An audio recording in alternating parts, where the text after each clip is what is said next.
جو مسلمان پاک ہو کر اپنے بستر پہ جائے نیند آنے تک اللہ تعالیٰ کا ذکر کرتا رہے۔ یہ فضیلت پانے کے لیے رات کو 2 طرح کی طہارت پر سونا چاہیے۔ بسم اللہ الرحمن الرحیم۔ آج کی حدیث مبارک پاک ہو کر سونے کی فضیلت۔ جامع ترمذی حدیث نمبر 3526۔ حضرت ابو امامہ سدئی بن عجلان باہلی رضی اللہ تعالیٰ عنہ نے ارشاد نبوی روایت کیا، جو مسلمان پاک ہو کر اپنے بستر پہ جائے نیند آنے تک اللہ تعالیٰ کا ذکر کرتا رہے، وہ رات کو جس وقت بھی کروٹ بدلتے ہوئے اللہ تعالیٰ سے دنیا اور آخرت کی کوئی بھلائی مانگے تو اللہ تعالیٰ اس سے وہ خیر عطا فرما دے گا۔ یہ فضیلت پانے کے لیے رات کو 2 طرح کی طہارت پر سونا چاہیے۔ نمبر 1، ظاہر کو ہر قسم کی نجاست سے پاک کر کے وضو یا تیمم کیا جائے۔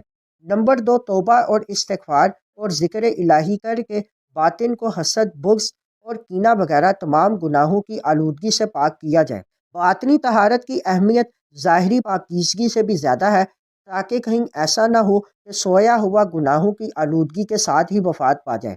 پاک ہو کر ذکر الہی کرتے ہوئے سونے والے کی دعائیں قبول ہوتی ہیں۔ اگر وہ دعا نہ بھی کرے تو فرشتہ اس کے لیے بخشش کی دعا کرتا ہے۔ اس حدیث مبارک سے ہمیں سکھایا جاتا ہے رات کو پاکیزگی کے ساتھ سونا صرف عمل نہیں، عبادت ہے۔ اللہ تعالیٰ اس عمل پر اتنی رحمت فرماتا ہے کہ بندہ کروٹ بدلتے بھی دعا کرے تو قبول ہو جاتی ہے۔ صرف جسم کی پاکی کافی نہیں، دل کی پاکیزگی ضروری ہے۔ حسد، بغض، کینہ، بدگمانی، یہ سب دل کی گندگی ہیں۔